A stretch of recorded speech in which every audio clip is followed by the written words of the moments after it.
Minggu ini topiknya mengenai termodinamika larutan. Untuk yang ini saya skip dulu. Kita langsung ke sini. Ini adalah besaran parsial. Jadi kalau larutan punya besaran, ini M ini bisa U adalah energi dalam, entalpi, entropi, sedangkan G adalah energi Gibbs. Kalau sebuah larutan bisa punya sifat ini, UHSG. Lalu sebelum ke sini, biasanya larutan itu terdiri dari 2 komponen minimal. Contohnya larutan garam terdiri dari garam dan air, NaCl dan air. Nah, NaCl dan air masing-masing senyawa itu memiliki besaran sendiri. Nilainya Mi, jadi misalkan NaCl punya nilai U sendiri, H sendiri, S sendiri, dan G sendiri. Sama halnya dengan air pun punya nilai U sendiri, H sendiri, S sendiri, dan G sendiri. Selain itu, selain besaran larutan dan besaran senyawa murni, senyawa itu juga punya besaran parsial. Artinya besaran parsial ini nilai ketika suatu senyawa itu berdampingan dengan senyawa lain. Jadi kalau NaCl sendiri itu nilai energi dalamnya hanya U. Tapi kalau NaCl berdampingan dengan senyawa lain, nilai U-nya jadi seperti ini. Ini U parsial. Ini entalpi parsial, ada tanda garis di atasnya. Kemudian entropi parsial, energi Gibbs parsial. Kalau diilustrasikan, M ini misalkan teman-teman di kelas C4, ini adalah karakteristik C4 misalkan, anak-anaknya ceria, lalu padahal di dalam kelas C4 ini terdiri dari banyak mahasiswa, yaitu masing-masing mahasiswa punya sifat masing-masing individu punya sifat. Misalkan Mas David orangnya ceria, Mbak Mikrima nggak terlalu ceria, atau Mas Latif penyendiri, seperti itu. Ini maksud yang ini. Namun, di antara masing-masing individu tersebut punya sifat yang berbeda ketika dia sendiri dan ketika dia berdampingan dengan teman yang lain. Contohnya ini. Itu. Ini maksud besaran parsial. Kemudian besaran parsial ini dihitung dari rumus ini. Saya skip dulu. Kita langsung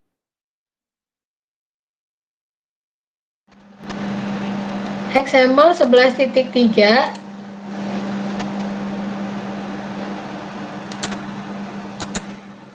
Apakah Excel-nya kelihatan? Kelihatan, Bu. Oke. Example 11.3, saya share Excel-nya supaya teman-teman pelajari. Jadi di lab dibutuhkan membuat larutan dengan volume 2000 cm3 yang terdiri dari 30% mol etanol di dalam air. Karena 30% molnya etanol, maka airnya 70%. Berapakah volume etanol murni dan air murni yang dibutuhkan pada suhu 25 untuk membentuk larutan sebesar 2000 cm3? Kemudian volume molar parsial untuk metanol dan air serta volume murninya disampaikan sebagai berikut. Yang atas ini adalah yang ada garisnya volume molar parsial. Volume molar itu artinya volume per mol. Sedangkan yang bawah ini volume molar parsial punya air. Volume dibagi mol. Sedangkan yang di sebelah kanan ini adalah volume molar murni. Jadi yang ini volume molar etanol kalau volume molar metanol kalau metanol berdampingan dengan air. Sedangkan yang ini volume molar etanol kalau murni hanya metanol saja. Selisihnya lumayan, ini 40, ini 38. Kebalikannya kalau air di sini 18, di sini 17. Nah, mula-mula teman-teman diminta membuat larutan dengan volume 2000. fraksi mol metanol diketahui 0,3 sehingga air 1 min 0,3. Lalu diketahui di soal volume molar parsial metanol sekian sedangkan air sekian. Nah, untuk mencari volume molar total ini rumusnya sama dengan sigma Xi dikali Mi, sehingga volume molar total itu adalah X1 dikali volume molar parsial 1 tambah X2 dikali volume molar parsial 2. Kalau dihitung rumusnya seperti ini. Volume molarnya adalah yang ini, yang diketahui di soal. Kemudian karena ini volume molar, sedangkan ini satuannya cm kubik per mol, sedangkan yang diminta adalah volume total 2000 cm kubik, maka teman-teman bisa dapatkan mol totalnya. Molnya adalah volume total dibagi volume molar total. Satuannya cm kubik dibagi cm kubik per mol, sehingga didapat 83 mol. Lalu untuk cari mol etanol, caranya mol total dikali fraksi molnya etanol. 83 dikali 0,3 sehingga diperoleh 24, sedangkan air 0,7 dikali 83 diperoleh 58. Kemudian kalau etanolnya murni, maka ini adalah diketahui di soal, kalau murni volume molarnya sekian. Sehingga volume etanol yang harus ditambahkan, volume molar ini dikali dengan mol etanol yang sudah mol metanol yang sudah dihitung, yaitu 24 dikali dengan 40 sehingga diperoleh 1017, sedangkan V2 diperoleh 1052. Kalau dihitung didapat seperti ini. Ini data yang diketahui di soal. Volume molar parsial metanol sekian, ini air. Kemudian volume totalnya kalau dikalikan ini dapatnya sekian. Volume molar murni kalau ini parsial, yang ini murni, ini diketahui di soal. Nah, setelah dihitung volume yang harus ditambahkan adalah sekian, 1017 dan 1052. Padahal kalau menurut kalau sekilas kita lihat, kalau mau buat larutan dengan volume 2000, metanolnya 0,3, airnya 0,7. Ini targetnya 2000, namun setelah dihitung jadinya larutannya 2070. Kenapa seperti ini? Karena akhirnya lebih dari yang ditargetkan, karena masing-masing senyawa ini punya besaran parsial. Seperti itu. Jadi besok saat teman-teman penelitian mau buat larutan dengan komposisi sebagai berikut, targetnya 2000 cm kubik, belum tentu nilai ini fix nanti dapatnya 2000, bisa jadi lebih, karena setiap senyawa itu punya besaran parsial. Sampai sini ada pertanyaan?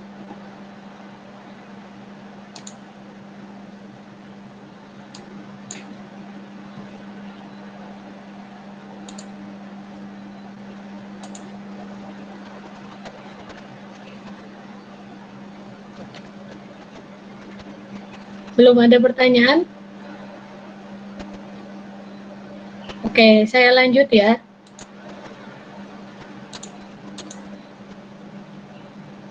Oh, oke. Besaran M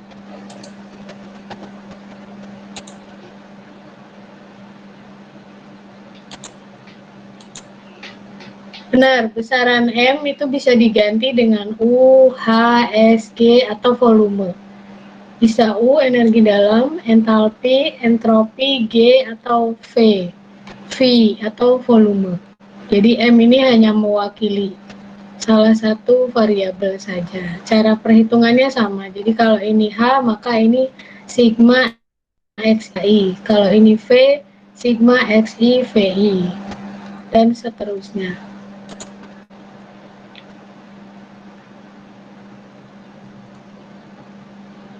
Ada pertanyaan lagi?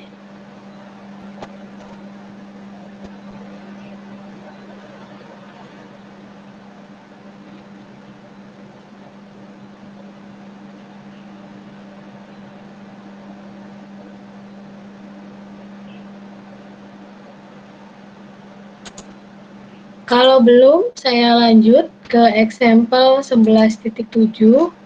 Ini akan jadi tugas teman-teman. Example 7.7, sebelum ke sini saya ke teori dulu sedikit.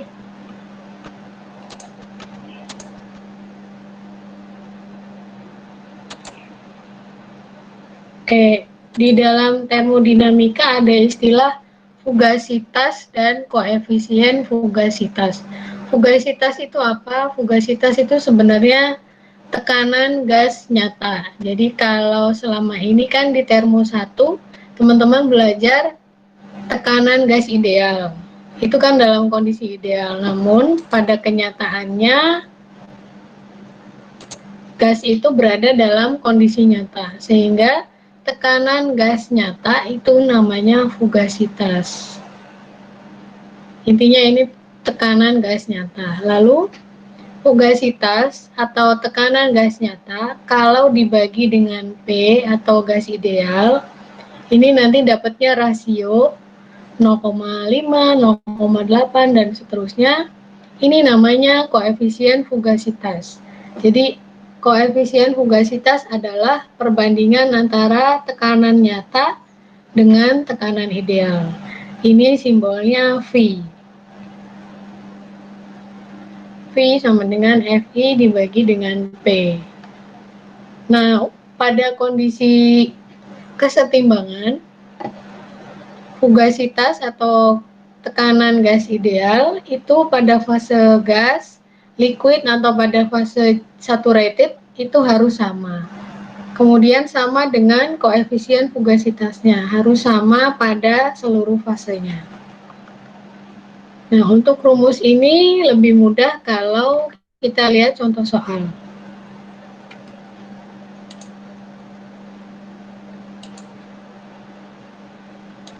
Kita lihat example 11.7. Tentukan koefisien fugasitas seperti yang diberikan pada persamaan sekian untuk nitrogen dan metan, di mana nitrogen senyawa pertama, metan senyawa kedua berada pada temperatur 200 Kelvin, tekanannya 30 bar. Jika komposisi ini mengandung 40% nitrogen sehingga metananya 60%, berdasarkan percobaan koefisien virial diperoleh sebagai berikut: B11, B22, B12. Ini dapatnya di mana koefisien virial ini dipelajari waktu termodinamika 1. Jadi data ini biasanya diketahui di soal. Ini data literatur. Kita isikan dulu B11, B22, dan B12. Ini diketahui di soal.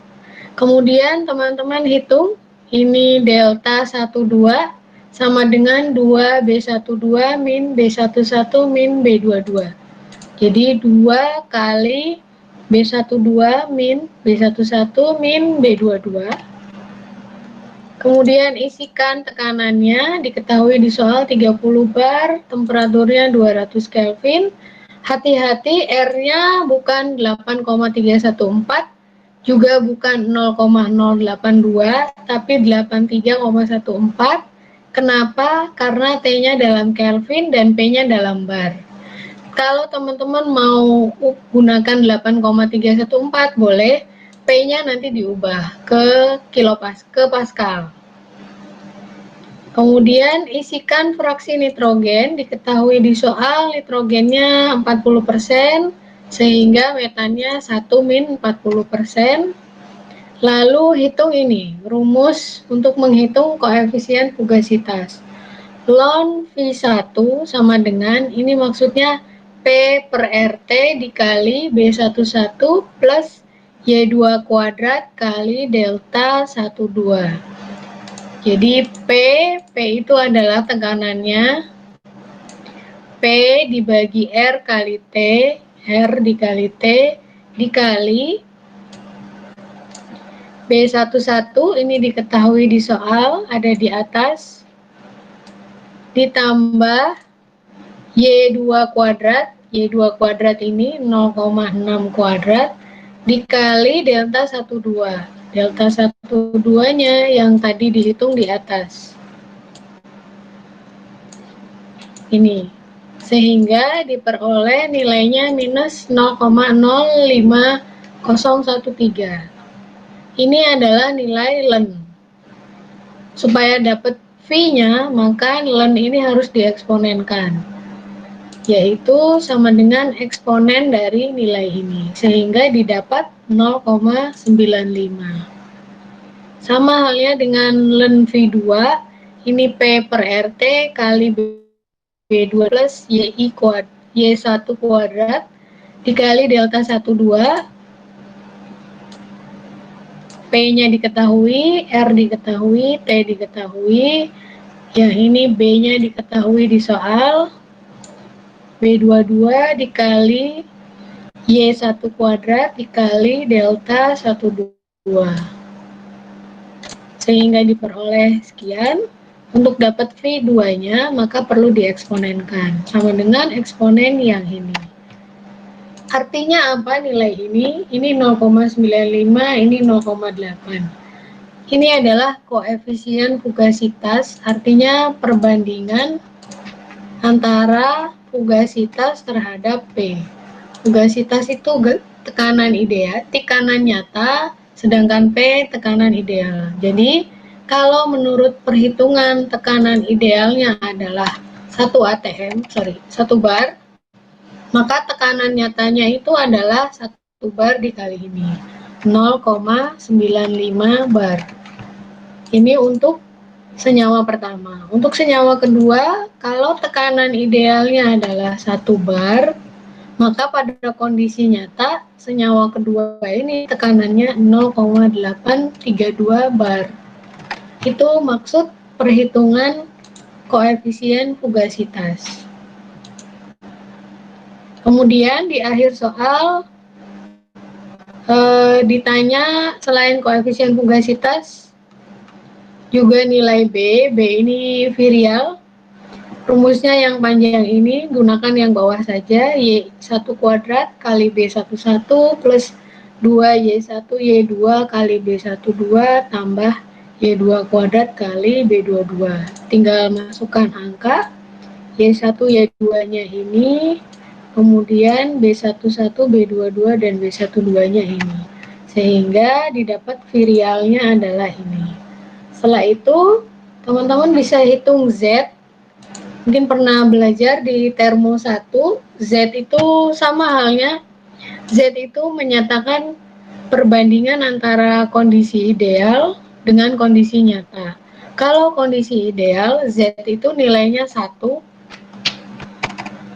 sama dengan 1, yang artinya PV per RT-nya ini adalah gas ideal. Tapi pada kenyataannya, gas-gas yang ada di alam ini tidak dalam kondisi ideal. Nah, untuk menghitungnya, salah satunya bisa gunakan virial sebagai berikut. Sama dengan 1 plus BP per RT. B-nya yang ini, yang teman-teman hitung di atas. P-nya diketahui di soal. R-nya 83,14. T-nya 200 Kelvin. Sehingga didapat Z-nya 0,87. Sehingga bisa dilihat bahwa gasnya teman-teman ini sudah pasti bukan gas ideal karena nilai Z-nya tidak sama dengan 1. Itu penjelasan 11.7. Apakah ada pertanyaan sampai sini?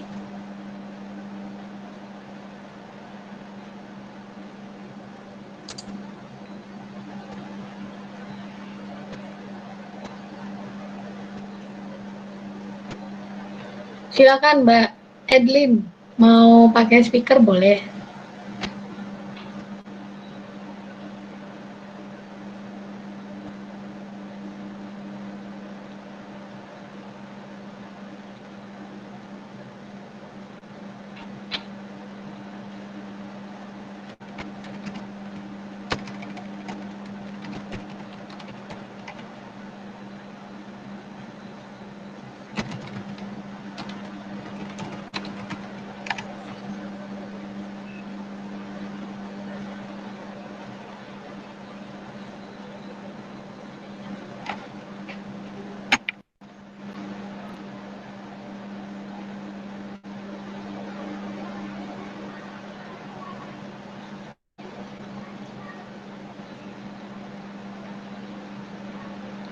Oke, R-nya ya benar. Jadi kalau mau menggunakan 8,314 yang diubah hanya tekanannya saja, tapi suhunya tidak. Nah, panduan kapan harus menggunakan R yang mana? Teman-teman bisa lihat di buku.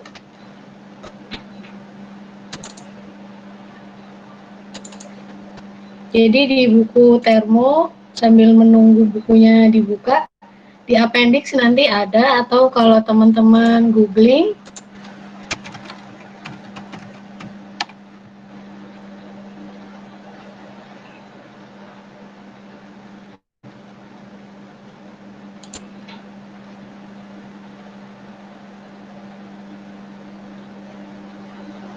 nah di sini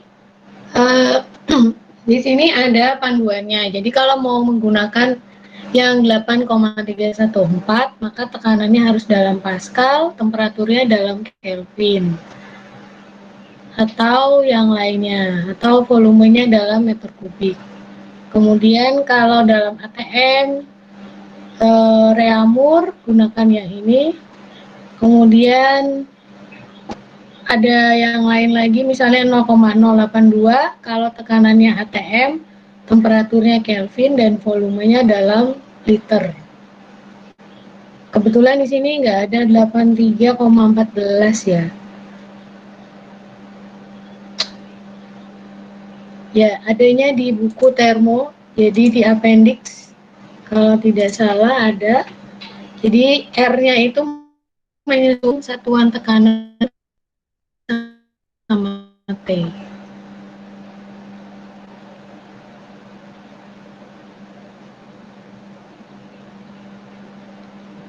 Silahkan kalau ada pertanyaan lagi.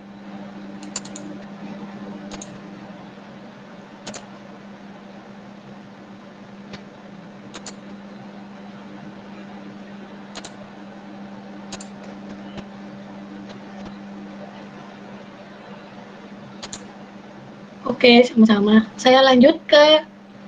Kalau gitu saya lanjut ke 11. Sebelum saya lanjut, ada pertanyaan lagi?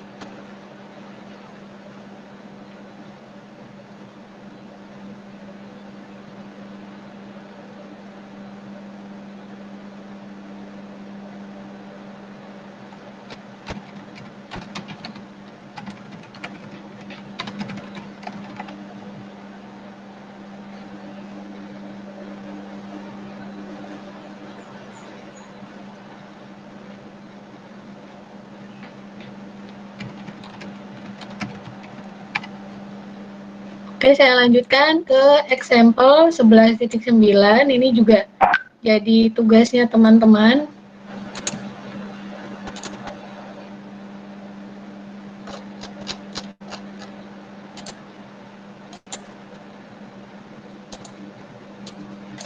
Kalau ada yang kurang jelas, baik gambar, suara, silakan diinterupsi.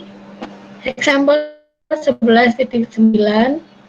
Tentukan koefisien fugasitas 1 dan 2 berdasarkan persamaan ini untuk campuran equimolar metil etil keton dan toluen pada temperatur 50 derajat Celcius dan tekanan 25 kilopascal. Nilai KIJ diasumsikan sama dengan 0. Sebelum melanjutkan, equimolar itu artinya molnya sama, artinya 0,5 banding 0,5.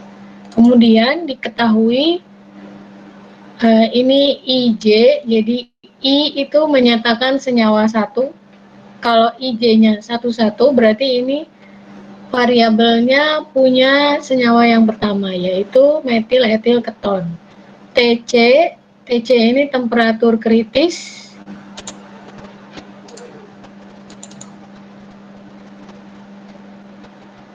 Nanti saya bukakan, ini ada di appendix buku termo. PC ini adalah tekanan kritis, VC adalah volume kritis, Z itu faktor kompresibilitas. Ini adalah faktor kompresibilitas kritis, dan ini omega.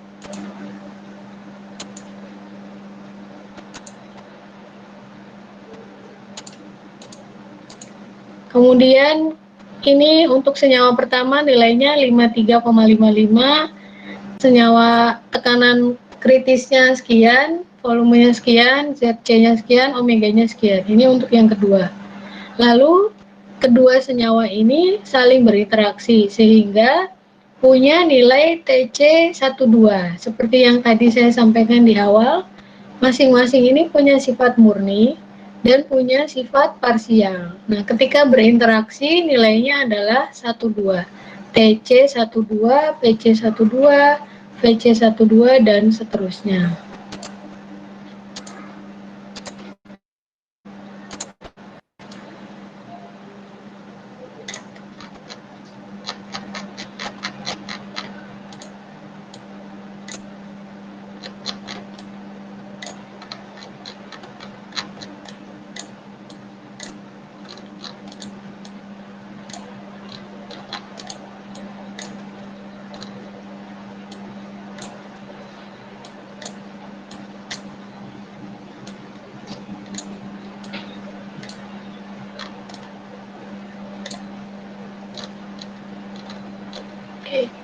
Nilai PC, dan ini, ZC dan omega itu didapat di appendix. Jadi nanti lihat di buku termo, appendix B, tabel B.1.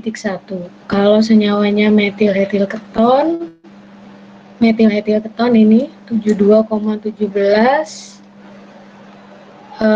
berat molekulnya, kemudian omeganya 0,323, kemudian TC-nya ini. Nah, nilai ini TC, PC, Z, V, dan omega teman-teman isikan ke dalam tabel ini. Jadi tadi 0,323, 535, dan seterusnya. Kemudian yang ini juga diisikan. Jadi kedua data ini diperoleh dari tabel B, appendix B. Lalu, untuk menghitung interaksi antara keduanya, metil etil keton dan toluen, untuk TCIJ gunakan rumus yang ada di buku, yaitu TCI kali TCJ pangkat setengah dikali 1 min KIJ. TCI-nya ini, TCJ-nya yang kedua dipangkatkan 0,5 dikali 1 min KIJ. KIJ-nya di soal dinyatakan 0, sehingga diperoleh sekian 563. Lalu PCIJ rumusnya ZCIJ dikali RTIJ dibagi VCIJ. Karena ini harus menghitung yang kanan, menggunakan yang kanan, maka ini dihitungnya terakhir. Jadi yang PCIJ dihitungnya terakhir. Kemudian V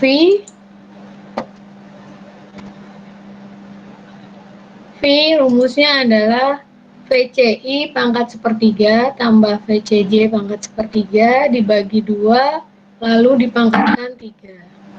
Jadi yang ini dipangkatkan 1/3 ditambah yang bawah dipangkatkan 1/3 lalu kurung dibagi 2, setelah itu kurung dipangkatkan 3.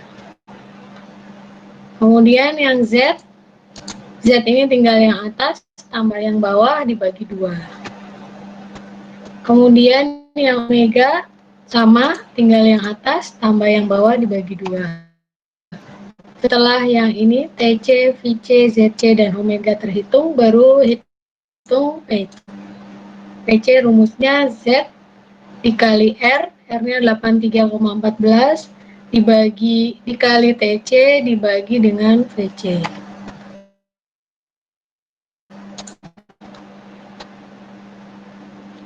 Kemudian setelah ini dapat, teman-teman masukkan nilai virial, koefisien virial B0, B1, dan BIJ, TR, B0, B1, dan BIJ. TR adalah T per TC. Rumus TR adalah T per TC, atau kalau mau hitung, T-nya di soal diketahui 323,15 sama dengan 323,15 dibagi TC yang ini.